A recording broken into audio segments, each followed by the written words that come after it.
she won't be trolling you that hard. I'm not trolling people during the streams. I'm not trolling people on the streams. Stop scaring everybody. Well, but you are. What? Trolling people on the streams. No. Lies. Scam. Yeah, are we good to go? We sort of are good to go. We are good to go, but then you didn't remind me about clicking the record button. Do we need Craig? Do you want Craig? Do you want Craig? Okay, well, I can invite. Craig is a bot. I'm just making this little comment so that... What does it do? It records audio. Okay. Yeah. Oh no, how... We have multiple backup systems and like multiple fail-safe things to record things, to stream things. Join. Okay, okay. Just records the audio. If something goes wrong, then there is Craig in there. Let me sip some tea and...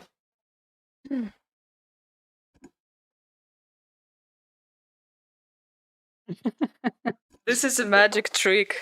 Prepared. Okay.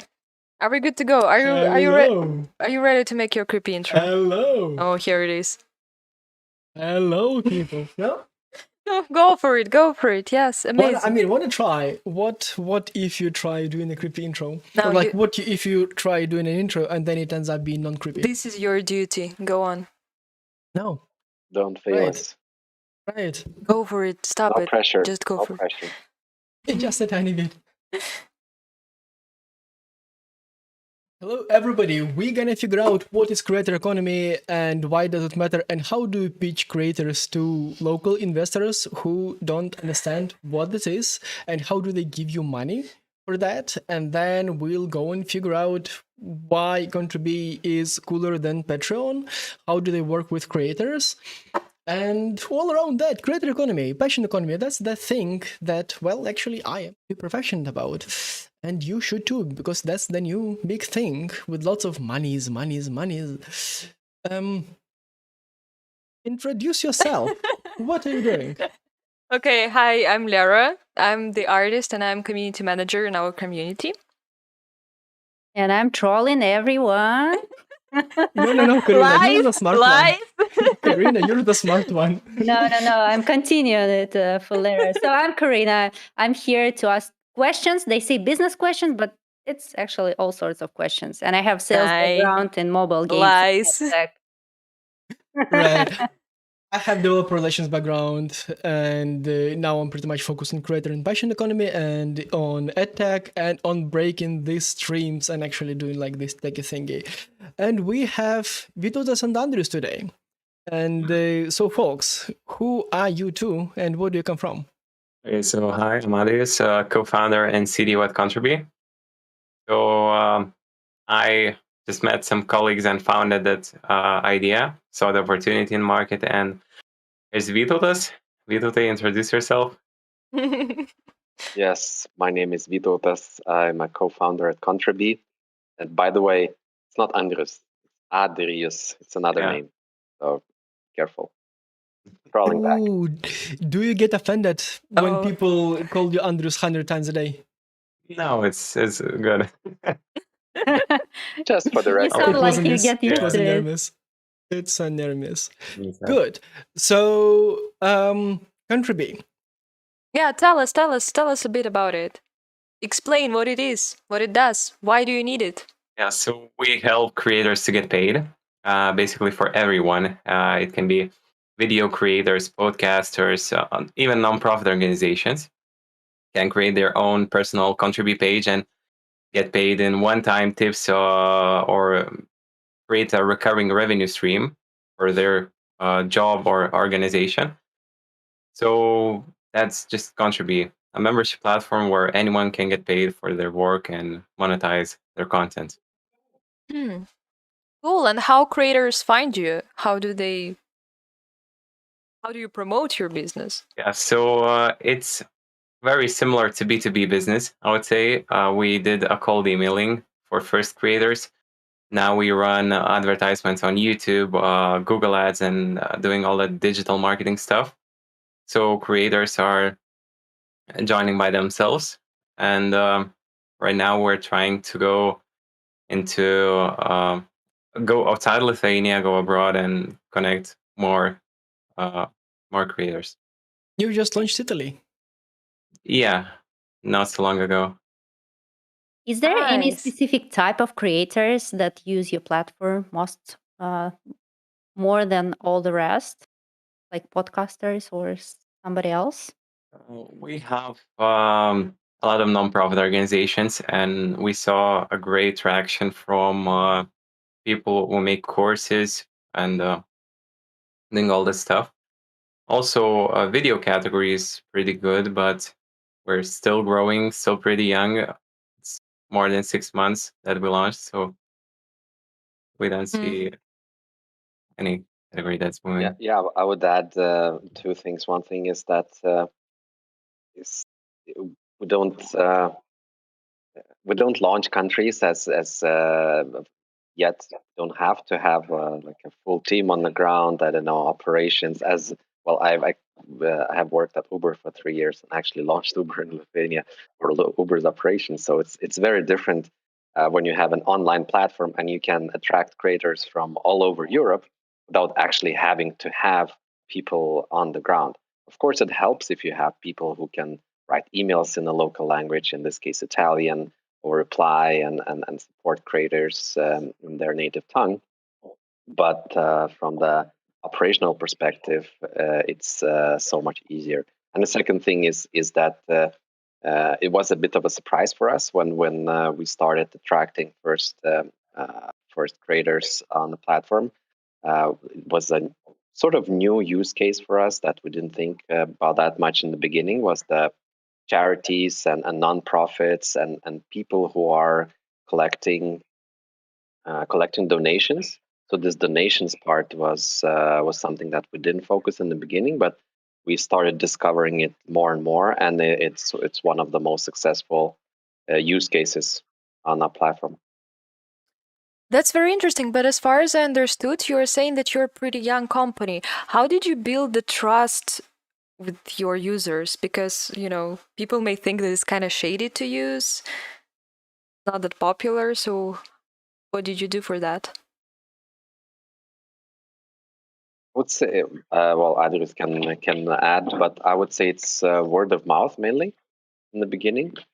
We didn't have anyone standing behind us formally, but when people started seeing the first serious faces that they know, famous YouTubers or podcasters coming along on the platform, I think then it created this cred, and people started joining. Okay, okay, I've heard about this. And besides the traditional ad channels, we also do collaborations with popular creators.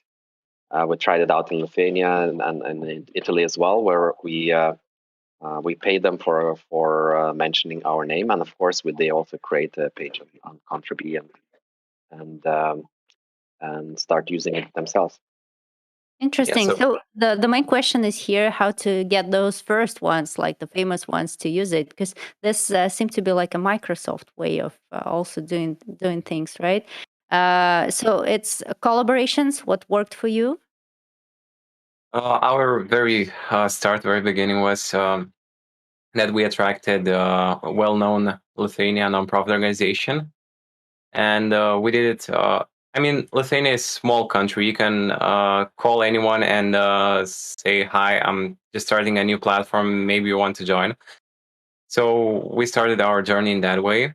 And then we had 10 creators, well-known creators that attracted more and more their niche specialists. So that's how we started. Maybe Vytautas can add some. Are you talking about Lietuva gyvūnams? Yeah. Yeah, so it's almost 3,000 euros per month that you generate for them. Do you know if they're working solely with you, or do they diversify their revenue through other platforms as well? They have launched their own page. They're collecting their donations through PayPal, and Contribee is one of the collections method, but it's one of the main methods that we're collecting donations. And that's a usual problem for creators and well the Patreons, all the patrons that creator use. That let me rephrase the question. That's the problem that many creator-focused patrons have. That creator use just multiple platforms, and how do you keep creators sticking onto it?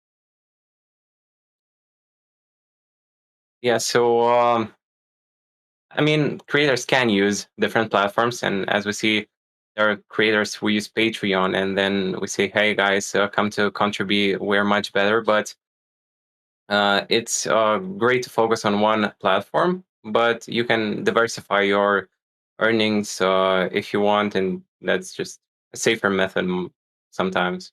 Diversify that. And in some cases, they're even experimenting, and even if they have like one show or whatever on that is supported on Patreon, they add another show on Contribee, and it's also a good way for them to see the earning potential, so to say, meaning that at the end of the day, they're better off because on Contribee, the fan pays the fees, the transaction fees, etc. And if the let's say the support tier is €5 on Contribee,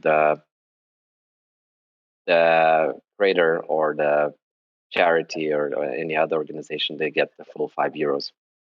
But even what the fan pays is lower than on Patreon, so they can feel the difference by comparing if they choose to have both. In some cases, they have not tried any similar platform before, of any monetization ways, so it's the first experience for them.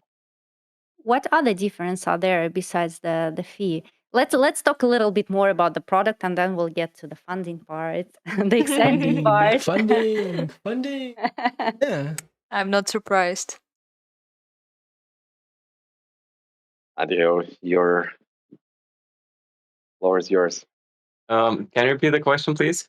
Yeah, I was asking about what's so different about Contribee, like when comparing to Patreon or anything else out there besides the fee part. Maybe there is something else you can also tell us. So right now we're integrating merchant e-shops where creators can launch, for example, their own Shopify page, and it will be processed by Contribee. Also, multi-language supportability for some languages, and Patreon does not provide Lithuanian language, for example. So also the commission part that creators pays zero commissions is a big game changer here, and yeah, pay-per-post functionality, one-time tips, where Patreon you can only support your creator by giving a monthly pledge. We are flexible in this place. So that's the main advantages. Mm-hmm. Ollie, are you nodding? You want to ask something? I'm just thinking that there are so many creator focused services that try to be one-stop shop for creators. They provide community, they provide billing, they provide landing pages, they provide like so many things, like and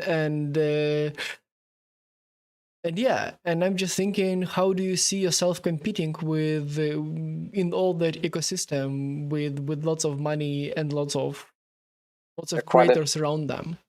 There are quite a few solutions on the market, different solutions, and they're themselves are growing. But what we saw that the creators market is growing so fast, and there are more players coming along, and more people discovering it, and overall creators market, especially with during the last year, during the pandemic times, is just exploding. And the market is so big and growing so fast that there's going to be a place for many players, many different offerings. It's not a winner take all market. It's Do not you like think you would be able to land grab. do you think you would be able to solve the main issue of pretty much any creator, as in how to get more users? Or do creators have to come with their own community and just monetize on your platform? So far, the first step, Adrius can add from his side, but so far we're concentrating on the creators part, meaning that we help them monetize the audiences that they already have. If they are creating quality content, or if they just already have an existing fan base or support base, be it Instagram or YouTube or podcasting platforms or blogging, whatever. The idea is that they want to earn, and they bring their fan base. They advertise Contribee and the possibility to support the show or anything that they are creating on our platform. And in this way, they bring fans along. As a second step, as a further step on our development roadmap, we also have this community part where we start showing relevant other creators that based on who you are supporting, some suggestions, etc., so that you could also support others. This discovery engine that is smart and uses certain pieces of data that can help you find other creators, because we don't want to have it as a tunnel so that you get a direct link to the creators page and then you support and that's it. We want to build a community, a discovery engine, so that you could actually find content on Contribee platform. Community. Can you talk a bit more about the community? What do you think the community is? Do you want creators to talk to each other? Do you want the creators to talk to their fans? What community is for you?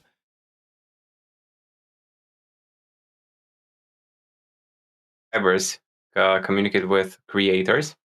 There's much better relation when you pay for the content and when you watch the content for free. There's two different worlds, I would say. So in the future, of course, we need data, we need fans, we need creators right now, and in the future, we plan to build something in between the social network and crowdfunding platform where creators can come create their own site, and fans will come and just communicate with their creators. And how do you get there? Yeah, so by approaching different markets, getting more and more creators, doing brand awareness stuff, and in the future implementing this all functionality. So is this the big idea that you pitch to investors? Because you mentioned several times that creators economy is so big. So I'm super wondering, like, how did all the funding process went for you? Was it easy when you mentioned creators economy? How did you pitch? And can you share just a little bit more about that? So, Yeah, sure. okay, Vito, let's go ahead. One of the things that we understood was that to get interest from the investors, we need to get traction. We didn't want to come to the investors with a nice idea. Oh, we have this idea, give us money. No, what we did, we actually launched the product. We had the web page, and then we started talking to investors. Well, yes, we started talking with them before, but we actually started the process of fundraising and serious discussions once we already had launched. That was last September.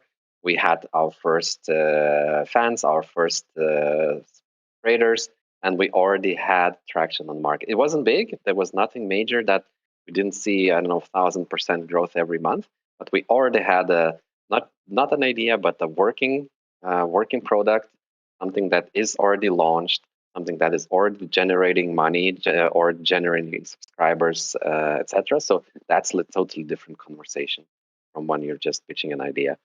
Obviously, yes, we talked about the market, we talked about competition, we talked about different United States, for example, and the fact that the YouTube number of channels is growing like 40% year on year, and how Twitch is growing, how other overall creators market is growing, and we talked about the potential and how about our conversations, deep conversations with existing creators who already using Patreon, and about the things that they don't like, and how we see an opportunity to squeeze in and solve those problems and offer additional opportunities. Because a lot of things that we are developing and have been developing and plan to develop, they're based on the things that people want or people don't like on other platforms. But so what's your definition of creator economy, and what is a creator? How do you explain this to investor and just mere mortals? Well, investors are not stupid. They understand a lot of things. We didn't go deep into philosophical discussions, who is a creator, who is not a creator. We talked through examples. We talked about podcasters, YouTubers, bloggers, and other creators, and about how they want to monetize, how they want to monetize their audiences, and how there are not enough tools for them to do that, and how we can help them. It was not a difficult thing to explain who creators are and what needs they have. I think it's not a rocket science compared to, I don't know, something built on blockchain that nobody It's understands fun. how it works. Did you consider raising on other markets, not in Lithuania, since like I see that you raised from Coinvest, but did you ever consider raising elsewhere? Definitely, I think it's just a matter of time. It's when you're raising pre-seed money, it's so much easier to raise from local investors, and our process was relatively quick, easy, and painless. So if we wouldn't have succeeded initially, but still, in the very early phase, I would say that if you don't raise locally and go straight someplace else, there might be questions about why you're not raising in Lithuania. If you're from Lithuania, that makes sense, right? Maybe you cannot raise, or what's the deal, right? So in later stages, we will definitely, I think, go outside, especially when the tickets will go higher. But right now, we just see interest from local investors, and even for next rounds. So we're not planning to, but in our investor pipeline, we definitely have investors from different countries. Well, particularly from the region, Poland, Czech Republic, Estonia, Latvia, and other countries, and we're actually informing them in our monthly investor communication. We have them in a loop, just that we're maintaining connection with them. Not raising yet. How big is the company and how old is the company? You mentioned you launched in September 2019. 20. Ah, okay. And They're quite young.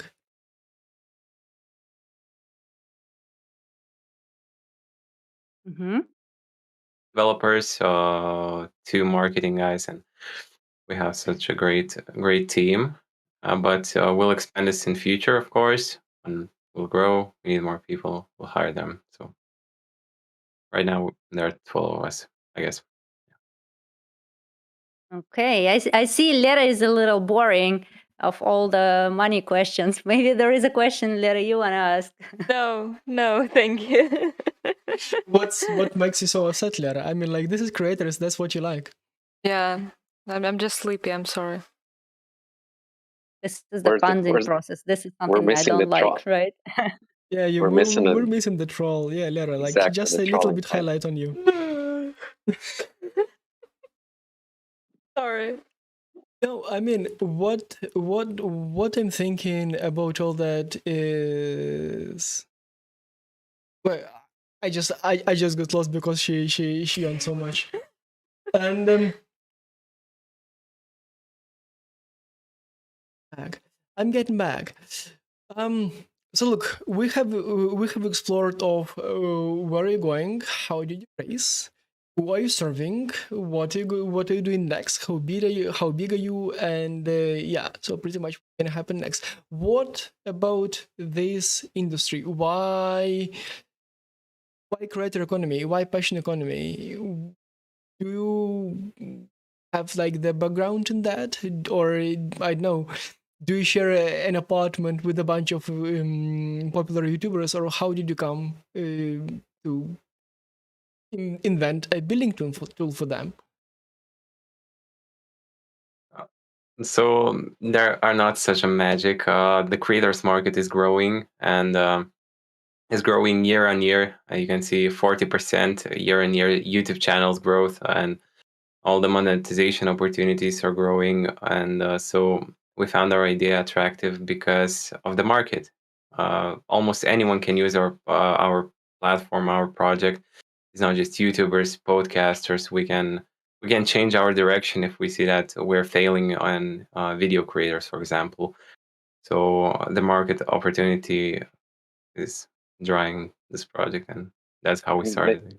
Yeah, maybe Adrius, you can tell the story from the very beginning, how the idea started and how you got it from your own creative efforts and so on. You were a YouTuber. Or Some you kind are of. a YouTuber. I haven't got so much subscribers, but I saw that it's very hard to monetize the content, and YouTube, Vimeo is not paying enough. So I just collected the team, and we started that idea. It was born in one hackathon when I met my first colleague, the very early stage co-founder. Then we attracted the entire team of 6 co-founders, and that's how we launched the story again. Yeah, And so if I remember correctly, you're one of the youngest entrepreneurs in. Yeah, when I had this idea, I was 16 years old, and now I'm 17. But Wow. so yeah, the youngest here. Oh. So what do the people tell when they learn about that? So they are amazed. Just Yeah, but like, so Lera is speechless. Yeah. But I mean, she tells that everybody is old and she's young. And so Lera, do you feel old now? Everybody is a dinosaur. And now you can feel a Well- dinosaur as well, just a little tiny Oh bit. shit. Oh shit. Yeah, but Adrius, like, can you talk a bit more about exactly that young part of yourself? As in, it's not common to start a business when you're 16, not because you don't want to, because you cannot, as in, you don't have skills for that. So how comes you think you had enough skills to start a business, and both technical skills and entrepreneurial skills? yeah. So I started. I'm chief technical officer. I'm responsible for all technical stuff that platform is running. The updates are coming. So I started programming when I was 10. I launched my first website, and after 6 years, I just wanted to start something like startup, get into startup world, but I knew that it would be very hard for me alone to go into this dark jungle. So that's when I noticed that I need someone who I can trust and who has experienced. So there joined Gediminas. Gediminas was the CEO and co-founder of Identify, ID verification startup at this time. So he joined Contribee, and then we filled up the whole team, all the required roles and all that stuff, and that's how I Wow, did. But, like- 16 years old. We should have started from that part. I mean, What I amazes didn't me, know that. suddenly, Yeah. I mean, I'm just trying to imagine that I'm somebody, and then a 16-year-old approaches me and says, like, look, do you want to be my co-founder? What was their reaction, Andrews? Like, what did they say? Yeah, because I'm wondering very much. Because nobody takes me seriously, and I'm like 21, and nobody's like, oh yeah, this young chick, who cares what she's saying, blah, blah, blah. So I'm wondering how it works for you then. I don't know, but it's a big kudos for him that he believed me, and I don't know how, but that's some kind of a miracle. But yeah, Well, from the side, I could say that Adris is very serious and he's very active in his community. He's trying a lot of different things, different initiatives, and participating in competitions. This hackathon that he's mentioning, it was also just one of those things that he would do with friends. And when you see him talking, when you see his reasoning, when you hear his reasoning and pitching his idea, etc., and also the fact that he has been programming for 6 years or until this point, he doesn't suddenly he doesn't seem so young. If that makes sense. On the other hand, I think this amazement it also opens some doors because people want to support young people, young entrepreneurs, and with whatever they can, either mentorship or advice or just encouragement and so on and so forth. So just to help young people like Adrius. Yeah, but how does it sound? So like people say, oh, look, I'm so great. I supported a 16-year-old entrepreneur. Like, do they steal the story or like how does it sound? I don't think it works that way, but Yeah. it's more like, oh, he's so young and has been programming and he's so smart. He's been doing this and that and that, and now he's working on this startup. It's so interesting. Tell me more. How does it work? And so on and so forth. I think it more works like that. Nobody's putting medals for supporting. Adrius, we've been discussing you for 10 minutes. Can you reflect on that? What have you heard from us? Like a bunch of boomers. Like I'm not a boomer. Shut up. Thanks for compliments. That's a great motivation to move forward, even more forward. So much. What did you do as a creator? You mentioned you had some. Sorry, this is my question. You mentioned that you had some experience as a creator. What did you do? So when I was 14, I made some chess videos on how you should play in some kind of lessons. But yeah, that was the first videos. What was your following on YouTube, I assume? What? What was your following? So when you made these videos, how many followers did you get? Not so much. It was under 100. But then I did some pause and I remember that YouTube market is not where you can make money. Even in small countries like Lithuania, it's very hard to monetize your content and make a living just from YouTube. You need to add some additional tools and put some effort to make a living from that hobby. Well, that's what you're thinking about. An amazing story. Yeah. Vera, did that motivate you or did that demotivate you? Why? You mentioned that people don't take you seriously. Well, I'm just got used to that, so it's okay. Oh. I have loud dude who talks for me, so that's fine. Yep, she tells me what to do, and I pretend those are my ideas. So that's how it works in our team.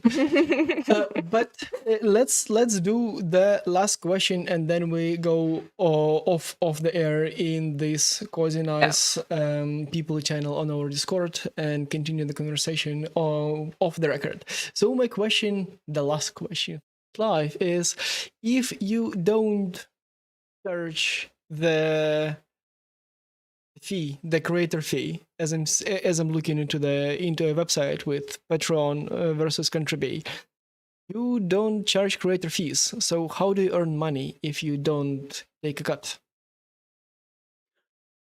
So we Contribee adds a small tip on top of the pledge. For example, if I want to support the creator for €1, I pay €1 plus all these platform fees.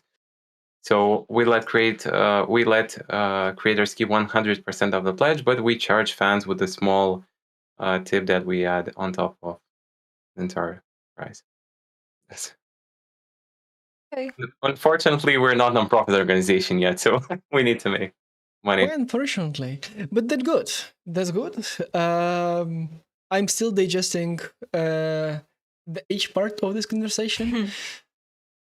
And so people watching us, just let it settle down in your brain. After this video, take a pause, go for a walk, think about your life values and how you've been spending your life. What you've been doing And at your start a 16. channel on YouTube. Yeah. And maybe enable monetization via Contribee. Yeah. So this Exactly. concludes the live stream, and let's click on people and continue the party. Yeah, thank Click you on very people. much Click on for. people. Thank you very much. Goodbye, everybody. Thank you. Bye-bye. Bye bye. Please, Vytautas, click on people, please.